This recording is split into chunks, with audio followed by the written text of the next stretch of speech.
Hi and welcome back. I'm Paige Robertson, aka Rama P. Jama. The name of the show is Amplified. You're tuned to Access Monterey Peninsula. We're ampmedia.org. If you're watching outside of Monterey County, hey, thanks for tuning in and tell a friend, please.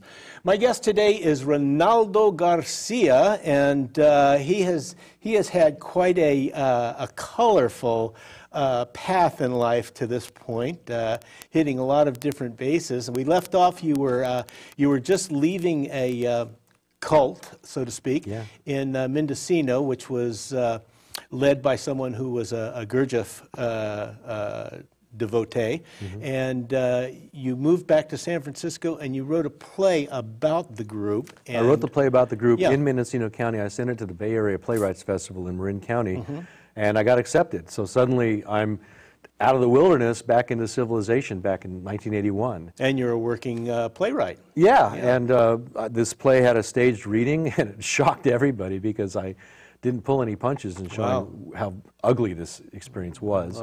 Then I got asked to move to Los Angeles to write for a TV show.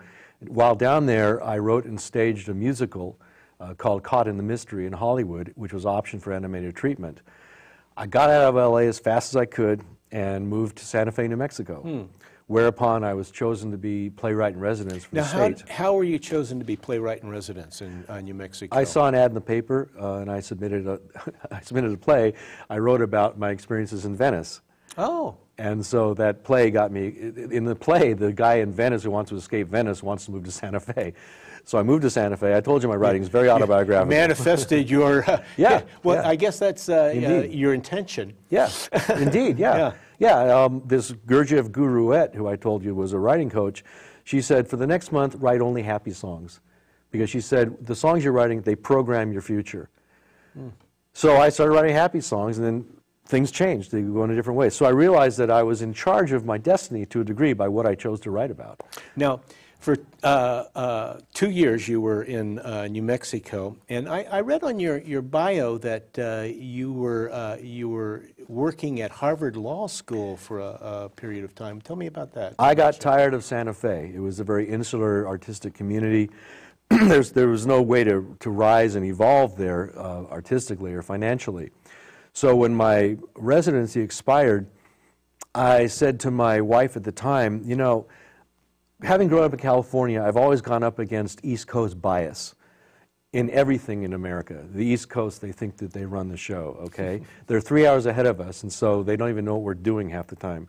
I'm coming from a literary and even an athletic standpoint. In other words, our stars here on the West Coast don't even get seriously considered for MVP and things like that because they're so obsessed with what's going on back east.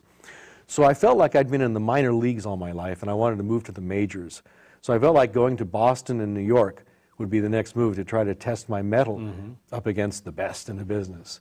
And so what was great about Harvard at the time was that you could walk into their employment office, and they had really well-paying jobs. Just you walk in off the street. I said, hi, I just moved here from New Mexico. Didn't need a Harvard or a Yale degree, huh? No, but they were tremendously xenophobic. I'll tell you about that in a second if you want to hear about it. But they just said, you need a job? Here, why don't you work at Harvard Law School in the Alumni Fund, which meant that I was in charge of contacting alumni to raise money for the Harvard Endowment. So how long did you work? About 6 months. 6 months? My wife and I at the time were separated and breaking up, and I said, okay, I'll stay till April 1st to see if we could mend our marriage. We couldn't. And so on April 1st, I packed everything up and drove across America. I was listening to the U2 album Joshua Tree all the way across America. Starting to listen to mainstream music by then. They were still kind of underground by then. But no, I became a major fan of certain groups, you know, certain stuff that spoke to me. So I drove across America. I landed back in Los Angeles, and I was writing screenplays then. Now tell me about Mexico, because I know you ended up in Mexico for a while in Cuernavaca, and you performed and wrote down there, met your present wife, the love of your life, and like that. But one thing that struck me that I was interested in was before you met your wife, you said you apprenticed to a bruja. Yes, I did. Which would be a female spiritual leader down there. A witch. Or a witch. A sorcerer, yeah. Have you read the Don Juan books? Sure. Carlos Castañeda, okay? That's basic stuff. What do you think that crow is doing right there? He's turning into a bat. Yeah, I was always interested in metaphysical stuff and shape-shifting and myths, and so I had a chance to move to Mexico. My first Mexican wife was a Marxist, and she was a Gramscian Marxist, and she hated America. She was weeping about the vulgarity of our country and wanting to move back. So I said, okay, I'm a writer. This was during Iran-Contra when Oliver North was testifying for Congress about what was going on in Nicaragua.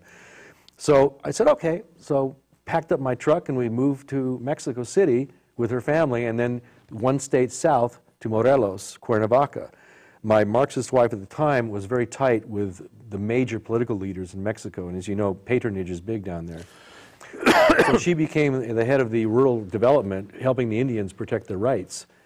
So I was down there seeing the highest and the lowest of Mexican culture. I was writing screenplays set in Mexico and leading a rock and roll group on Friday nights at a club. And my landlady told me that she had a best friend who was a bruja named Meche. And she knew I was researching brujeria, part of a screenplay called The Serpent Guardian. So Meche took me under her wing, and we drove around the countryside performing exorcisms. And I know there's not enough time for me to tell you all these stories. No. But I was on. She went into a trance one day and predicted I'd meet my wife. Now, my first Mexican wife, the Marxist, the governor of the state told her it was a political embarrassment for her to be married to an American. So he ordered her to divorce me. And this is the kind of power that you come up against in Mexico. And they told me if I didn't divorce her, didn't go along with it, they'd put me in jail on a drug bust. We have other ways of divorce. They gave me an offer I couldn't refuse. And so I said, okay, I don't want to be set up in a drug bust. So I moved out, and I was living in the basement of some friends who owned a bookstore down there. Anyway, when the bruja predicted I'd meet my wife, I was in the bookstore writing songs, and this young lady walked up to me and asked me if I was a writer, and that was my future wife. Great, great. Yeah. You know, I think we could go on for a couple of hours. Yeah, we're still in 1989. Yeah, Reinaldo. But it's only a half-hour show, so I know we want to share some music too, because you got around to making music as well. Which camera should I hold this up to? I'll do a close-up of that, and separately, and superimpose it right there, right when you're talking about it. That's your most current album, and also we'll be putting contact information on the screen where they can go to your website and they can see all of your albums. You've been very prolific with your albums and recordings. But right now we're going to take a break. You're tuned to Access Monterey Peninsula, ampmedia.org. I'm Paige Robertson, a.k.a. Rama P. Jama, and this is a show called Amplified. My guest today, Reinaldo Garcia, and when we come back, Reinaldo's going to share some music with us. Thanks for watching. Stay tuned. Hi, I mentioned that I was down in Cuernavaca in 1989. I wrote this song down there in 1989 about looking at the women on the streets. Every red-blooded male owes it to himself to go down there sometime and sit in a cafe and watch the women walk by. It's called I Fall in Love 100 Times a Day.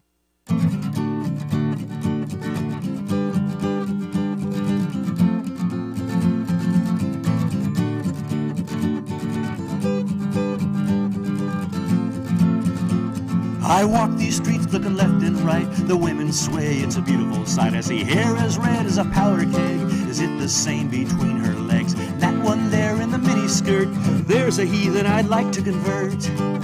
I'd save her from moral decay. I fall in love 100 times a day. I drive these streets looking left and right. Stop my car at the flashing light. A train goes by full of passengers. Their silhouettes inflame my nerves. A load of women is all I see. The men are all invisible to me. My mind is like a satyr at play. I fall in love 100 times a day. I gotta scatter my seed. It's a biological need. I gotta scatter my seed. It's a biological need. Yeah, what's a red-blooded boy boy to do when they all beg to be pursued? This howling beast can't be subdued. It's got x-ray eyes and strip 'em nude. Just gotta let it have its way, so serve 'em up on a silver tray, wrapped in ribbon with a rose bouquet. I fall in love 100 times a day. I fall in love 100 times a day.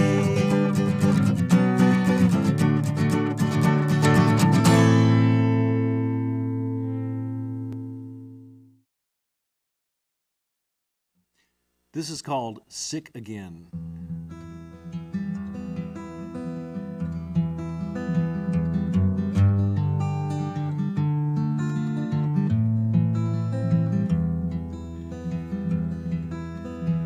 You go out dancing Friday nights, meeting partners rich as sin. Monday morning, pay the price. Ooh, you're sick again.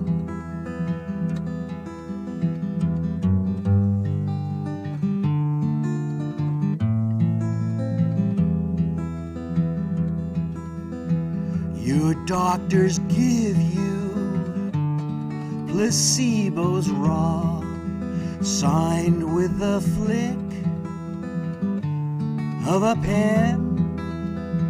Your daughter told me what she saw. Ooh, you're sick again. You can tell a man's character by the health of his wife. A man lost his wife, daring her to take charge of her life. I bring you potions full of drugs. You lock the door, I kick it in. I find you on the bedroom rug. Ooh, you're sick again.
If you would like to be a guest on Amplified or be in the live studio audience, email allthingscreative@att.net.